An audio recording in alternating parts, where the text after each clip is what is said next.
This is the Satin Lounge, where we promote equality, creativity, and unconditional love. And we're back with the trailblazing founder and bishop of one of the world's fastest growing churches, the Vision Church of Atlanta, Bishop O.C. Allen. Thank you for being here. Thank you. Man of God. Thank you. Man of God. Man of God. Why did they put the D on it? It's called Fancy Ebonics. Okay, I just always Church Ebonics. Curious about that. Amen. Okay, no, but so Bishop, I read your book. Wow, awesome. And he has a profound book out right now called Mastering Your Emotions. It seems natural to me that you would become an author, as another comma is added behind your name. But I found it transformative. I found it a journey. It moved me from an emotional detox to emotional health.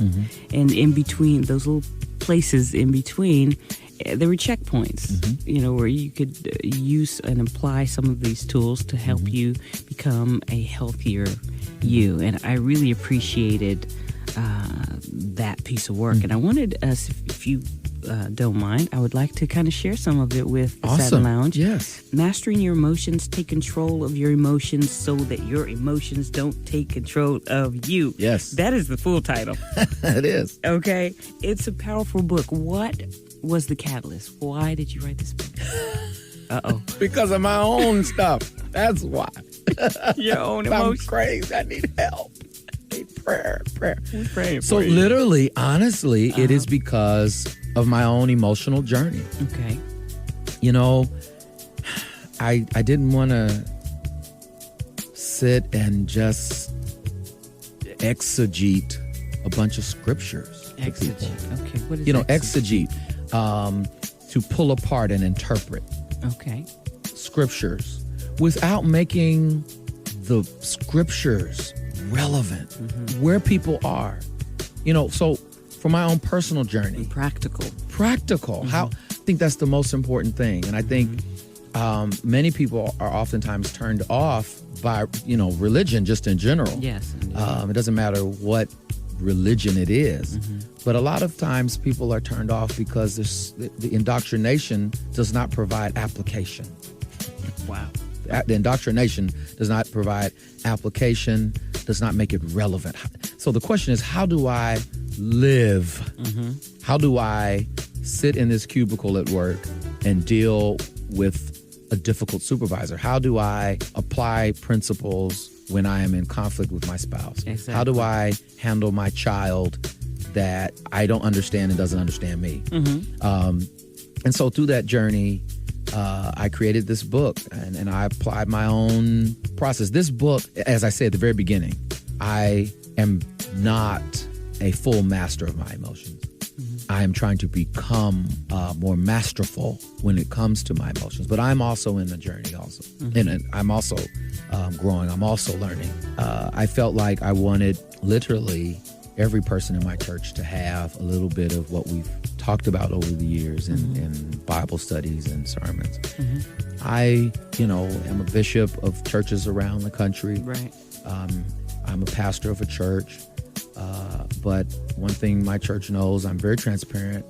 On Sundays I tell them I'm having a conversation with you that God is having with me right now about me. Right. I'm just gonna spend the next 30 minutes, 20 minutes, hopefully not 45 minutes, sharing with you. The preachers say, I'm almost done. I'm almost in my closing. For another 20 minutes. Yeah.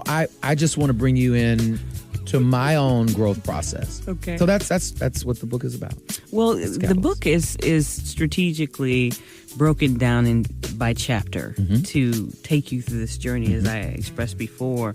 I mean, the very first chapter, it immediately jumps into methods of how to change. You called the first chapter Detox Your Heart. I deal with ego, I deal with family issues, I deal with relationship issues. You can't get to that until you've dealt with the toxicity. Yes. that is inside of you. I mean, literally, any doctor will tell you before we can get this procedure done, we got to deal with this first. Right. And so that was really the strategy. And so I believe that there are toxins, emotional toxins that come from the past, that come from how we feel about ourselves, come from the things that were spoken over us, how we've handled things, how people have handled us, all in our heart. Right. And can you imagine a toxic heart trying to have love. a relationship with another toxic heart? Now, That's it's poison. just going to be poison. poison in the house. That's true. And so that's where that comes from. And so I believe you have to detox your heart. You have to detox your mind. And that's the first step to mastering your emotions. Yes. Quickly, I just wanted to go through some of these points through these chapters. Chapter 7, I highlighted it because it was one of my favorite principles, and I'm grateful to say it is something that I literally do try my best to practice in my life. You called it the F word. The real F word. The real F word. How important is forgiveness? Oh, it is possibly the most important chapter in the book, and it coincides with the first chapter, Detox Your Heart. Because I believe, honestly, living in unforgiveness is the toxicity oftentimes. Right. And what I also tried to do was, particularly talking about things that happened to us that we didn't cause, that or things that were done to us unfairly, whether it's abuse or just experiences we have in our childhood. I try in this chapter, dealing with forgiveness, to not suggest that people are not responsible and should not be held responsible for their actions.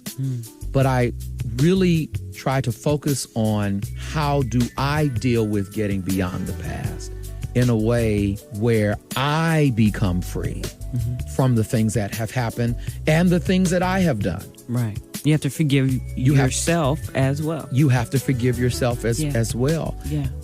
From toxicity. And it's very difficult. It is. It's difficult. It's difficult to love people that have not been loving. Hurt people hurt people. Right. And many times people hurt people because of the things that have happened to them. I say this all the time. You are responsible for your own mental health. You are responsible for mastering your own emotions. You. Yeah. Yes. There were just so many nuggets that were in this book.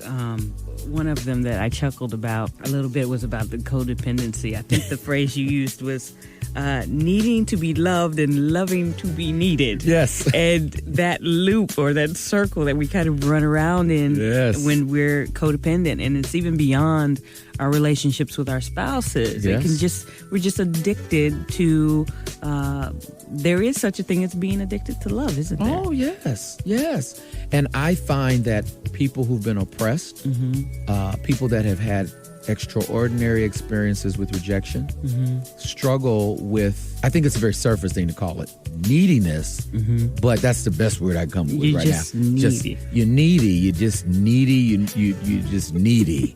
And you find it in our community in a very poignant way. Right. And you find it in every other community, but I just think in our community. Specifically, yes. Yeah. LGBT. Yeah. I think the codependency issue has to be analyzed. It has to be dealt with. And in the chapter, I deal with different ways of coming to an understanding that that's what it is. That you're needy. You're needy. Just being honest about that. And then out of that neediness, a manipulative pattern of behavior is developed. When we don't feel like we're needed. Okay. Yeah, I know I'm getting kind of heavy into it. We try to find ways to make people need us. Make people need us. Then we become controlling. If you create something out of neediness, you will create and recreate the dysfunctions that created that codependency. Does that make sense? It makes sense to me. Yeah. Does it make sense to you, Satin Lounge? I believe we're on the same page, no pun intended. Awesome. If you're just joining us, we are speaking with Bishop O.C. Allen. He has a brand new book out called Mastering Your Emotions. We are taking principles from that book and trying to, I guess, make them very practical to you. I read this.